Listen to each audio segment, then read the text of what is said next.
The Scottish Borders village of Stow was the picture of rural tranquility on a July afternoon in 1990. A retired postmaster, tending his garden, was an incidental witness to an event that would break a decade-long investigative deadlock. His attention was drawn not by sound, but by a contradiction in movement. A van had parked, and moments later, the legs of a 6-year-old girl, a local child he likely recognized, walked past its rear bumper. The sequence that followed defied logic. The small legs vanished upwards, as if snatched from the street itself. There was no prolonged struggle, no audible cry, just a silent, swift correction to the afternoon's normality. This witness's decisive action, memorizing the vehicle's registration and dialing 999 with urgency, set a direct and rapid chain of events in motion. Police intercepted the van not as it fled, but as it audaciously returned along the same route. The discovery within was not immediately obvious.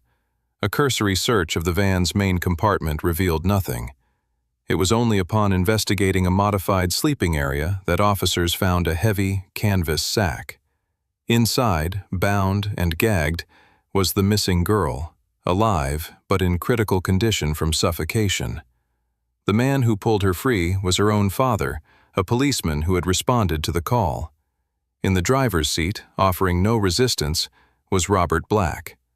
This was not the culmination of a clever manhunt, but the result of a predator's first recorded error in the field, a fleeting moment of visibility that would permanently unravel his secret world. To comprehend the man, one must examine the boy, for Robert Black entered the world marked by a social stigma that defined his earliest years. Born to an unmarried mother in post-war Scotland, his illegitimacy was a brand of otherness in a rigid society. His adoption by an older, strictly religious foster couple did not provide sanctuary. Instead, he remained Robert Black, a permanent reminder of his outsider status within the very home meant to shelter him.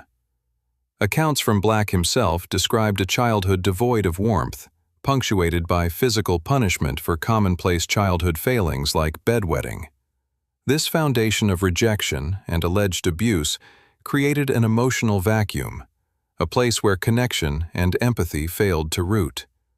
When his foster mother died, he was cast into the impersonal system of children's homes, institutions where loneliness could fester into fixation.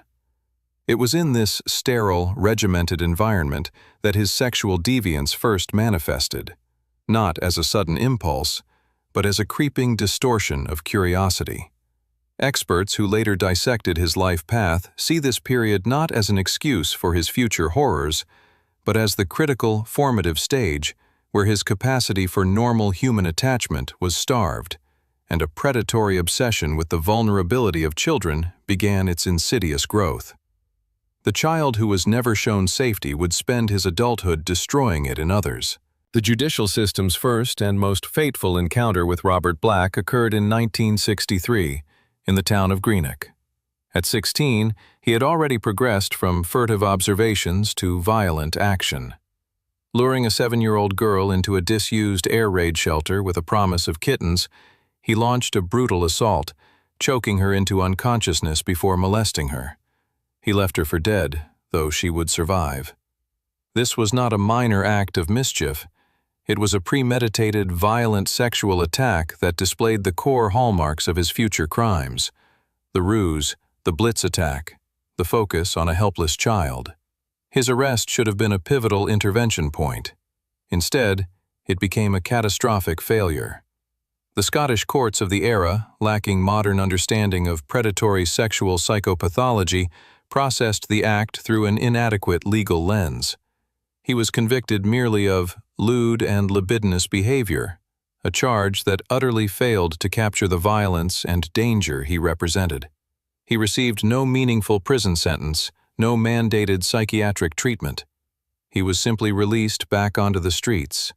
This outcome delivered a dangerous, unspoken lesson to the young Black. The world's consequences for such acts were negligible. The system had seen the first unmistakable spark of a coming wildfire and responded with a shrug. That failure granted him a license he would ruthlessly exploit for the next 27 years. By the mid-1970s, Robert Black found the occupation that would become synonymous with his crimes: a delivery van driver for a poster distribution company. This job was not merely employment, it was the ultimate enabling tool, meticulously tailored to his compulsions. It provided a legitimate reason for his constant presence on the roads of Britain and Europe, a mobile base of operations funded by his employer. The long, solitary hours behind the wheel were not downtime. They were periods of intense, focused hunting. He could quarter residential streets and country lanes with impunity, his white van an unremarkable fixture, scanning for the specific set of conditions he required. A young girl, attractively dressed, momentarily separated from adult supervision. The van itself was his weapon and his prison cell. In its back, he stored what detectives later termed his abduction kit: bundles of rope, adhesive tape, and the coarse Hessian sacks that would become the last thing his victims ever saw. This profession offered more than anonymity. It offered a perverse structure. Delivery schedules gave him alibis and explained his presence in disparate locations, while the vast road network provided endless avenues for escape and the transportation of victims across police jurisdictional lines. He had evolved from an opportunistic local offender into a nationally mobile predator, his evil made efficient by the mundane reality of his day job. The 12th of August, 1981, in Ballinderry, Northern Ireland, was a day of simple childhood anticipation. 9-year-old Jennifer Carty, her blonde hair catching the light, was excited for a forthcoming trip to a children's camp. That afternoon, she set off on her new bicycle to visit a friend a mile down the quiet country road. Her mother, Pat, remembered the casual, joyful farewell, the sound of the door closing behind her energetic daughter. It was a journey made countless times before, emblematic of an era where such freedom was still commonplace.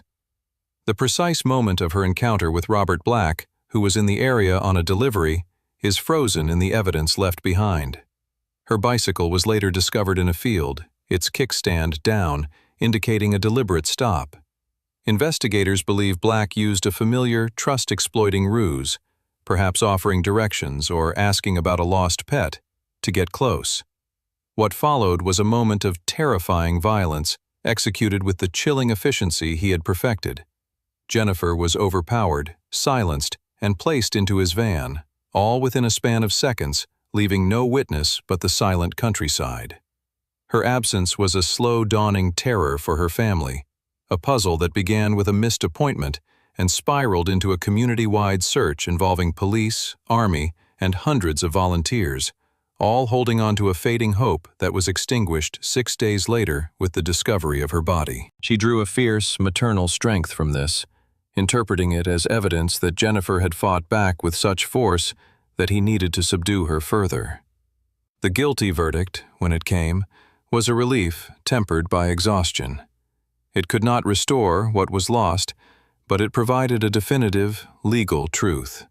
Justice, though 3 decades delayed, had finally inscribed Robert Black's name next to Jennifer's in the historical record, affirming what her family had always known.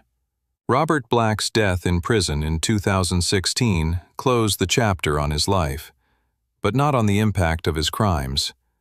His legacy is measured in a fundamental loss of innocence, not for individuals, but for society itself. The era of children roaming freely with a mere instruction to be home by dark ended, in part, because of him. Parents internalized a new, pervasive fear of the ordinary, the unfamiliar van, the unknown man asking questions. The crimes also exposed critical, systemic failures, in social services that failed a troubled boy, in a justice system that misunderstood a dangerous adolescent, and in police communication that allowed a mobile predator to exploit jurisdictional boundaries. While his confirmed victims number 4, the shadow of suspicion hangs over other unsolved disappearances, leaving additional families in a state of unresolved grief. The deepest scars, however, are carried by the communities he violated and the families like the Cardys, who endure a lifelong sentence of absence. Their resilience stands in stark contrast to Black's depravity, a reminder that while he sought to spread terror, the final word belongs to those who loved the stolen children and who continue to remember their light.